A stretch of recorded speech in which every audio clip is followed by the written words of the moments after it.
Bem, nós vamos conversar hoje um pouco a respeito da relação Europa-Brasil. E quando nós falamos em relação entre os países, nada melhor do que projetarmos aqui uma ponte. A ponte é algo que representa muito bem a boa relação entre os estados ou entre blocos econômicos e estados, então aqui vamos imaginar uma ponte. Mas eu não queria, para já, apenas restringir essa ponte com relação à Europa e Brasil. Eu queria alargar essa ponte e imaginarmos aqui uma ponte da Península Ibérica. Então, esta ponte da Península Ibérica é que uniu o continente europeu com o continente americano. E nessa ponte, é uma ponte muito larga, é extensa porque atravessa um oceano, mas também é muito larga porque tem várias pistas. Então tem a pista cultural e familiar, tem a pista econômica, tem a pista acadêmica, e essas pistas elas são de mão dupla, elas têm dois sentidos, como é lógico, porque deveria ter.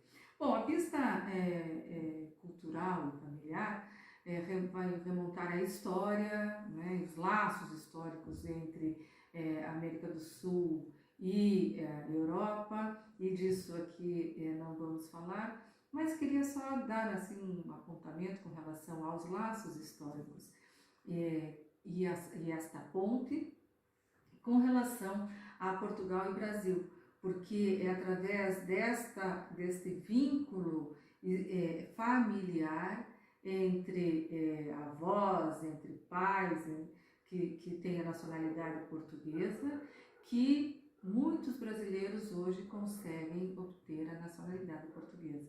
Então, Portugal admite que filhos ou netos de portugueses também possam ser portugueses. Aqui é um vínculo forte entre Brasil e Portugal com relação à cultura e com a pista cultural e a pista familiar. Bem, depois nós temos a pista econômica. Essa pista econômica, ela começou a ter um trânsito muito maior com o surgimento do Mercosul, em 1991.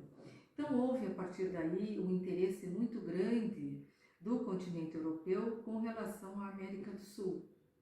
Isso levou a que esses dois blocos econômicos firmassem um acordo em 1995, e vejam aqui a ponte, a nossa ponte da Península Ibérica servindo de apoio. Por quê? Porque foi no dia 15 de dezembro de 1995 que foi assinado, então, este acordo quadro entre o Mercosul e a União Europeia para que juntos formassem a maior zona de livre comércio do mundo.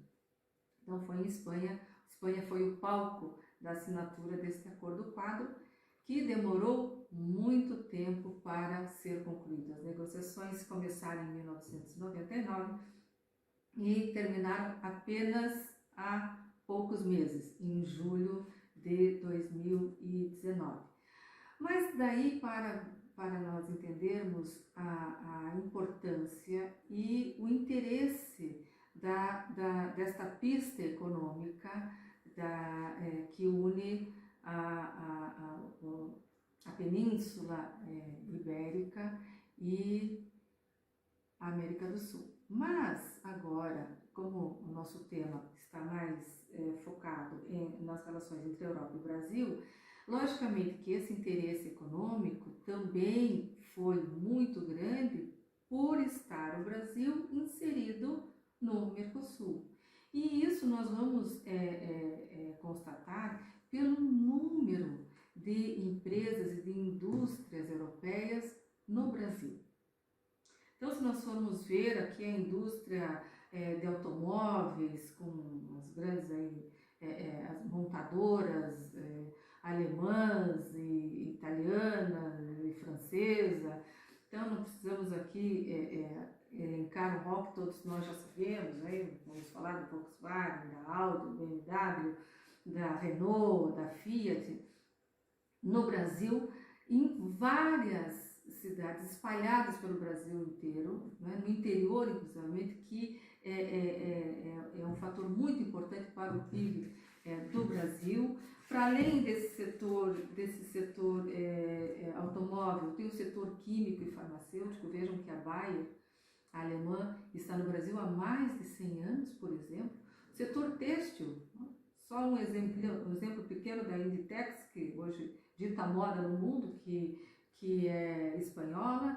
O setor alimentício, o setor de telefonia, né, com Portugal, com Espanha, com Itália, também com uma grande presença no Brasil. O setor alimentício, aí, o Carrefour, por exemplo, né, é um dos exemplos. Agora, a grande novidade do consumidor gourmet, que se interessa pelos vinhos, né, europeus, pelos queijos, pelos presuntos, pelos azeites. Então, isso tudo faz com que o Brasil seja um polo importante para a Europa. E também aqui lembrar que o Brasil tem 210 milhões de habitantes. E se nós formos ver os consumidores em potencial no Brasil, eles chegam à soma da população toda alemã. Os consumidores em potencial, né? Estamos aqui separados dos habitantes. Então, nós temos dentro do Brasil uma Alemanha inteira de consumidores. E isso reflete o interesse, logicamente, da Europa para o Brasil. E agora, mudando a pista, vamos aqui para a pista acadêmica. Então, na pista acadêmica, nós também sentimos um fluxo maior quando justamente aparece o Mercosul, em 1991. E dali nós vimos que uma das primeiras iniciativas, dos primeiros apoios da União Europeia para a América do Sul foi a formação das EXAs. A EXA é a Associação de Estudos de Direito da Altura, Direito Comunitário, Direito da União Europeia, que eram formações regionais. Então surgiu a primeira EXA, que era a EXA América Latina. Mas o interesse para o estudo do direito da União Europeia era tão grande, porque o Mercosul dava seus primeiros passos, que esta EXA regional foi desmembrada na América do Sul, e surgiram filhinhas desta EXA regional, como a EXA Chile, a EXA Argentina, a EXA Paraguai, a EXA Uruguai, a EXA Bolívia, a EXA Brasil. E aqui faço uma homenagem à EXA Brasil. O primeiro presidente da EXA Brasil foi nosso queridíssimo e saudoso professor Werther Faria, que foi a nossa bússola no Brasil com relação a esta integração no Mercosul e com os ensinamentos da Europa. Bem, e a partir da EXA, também sempre com o braço da União Europeia naquele continente, e agora falar mais desta via, desta pista que liga o Brasil e a Europa, nessa pista acadêmica, também várias iniciativas com relação aos programas de extrema importância para o conhecimento da União Europeia na América do Sul, que foram os módulos Jean Monnet, que são incontáveis os módulos Jean Monnet hoje no Brasil, depois a Cátedra Jean Monnet, que também já foi conferida a várias universidades no Brasil, e os Centros de Excelência de Jean Monnet.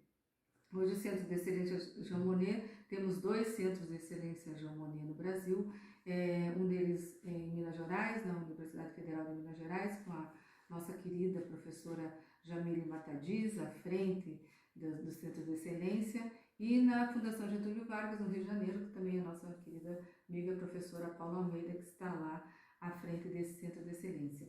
Ou seja, esta pista acadêmica é muito forte, mas aqui, como nós estamos a falar de ponte, e eu coloquei aqui o exemplo da ponte da Península Ibérica, com relação a essa pista acadêmica, nós temos que alargar, vamos para além desta ponte ibérica, né? Não vamos falar só de Portugal e Espanha, mas a pista acadêmica proporcionou um intercâmbio com muitos estados da União Europeia. E isso foi muito importante e tem sido cada vez mais importante com esta ligação que nós temos com a Alemanha, com França, com a Itália, com a Espanha, com vários estados que estão muito próximos do Brasil para divulgar o conhecimento da construção da União Europeia. E para nós finalizarmos, é também importante aqui dizer que esperamos que no próximo ano esta ponte esteja a fluir com mais agilidade, com mais rapidez, o trânsito aí flua melhor, e temos essa grande preocupação por causa agora da etapa difícil da ratificação do acordo Mercosul-União Europeia, mas contamos com o apoio importante de Portugal, que estará a assumir no primeiro semestre de 2021 a presidência da União Europeia. Então vamos contar que isso vai facilitar em muito a circulação em ambos os sentidos e que isso venha aproximar ainda mais o Brasil da Europa.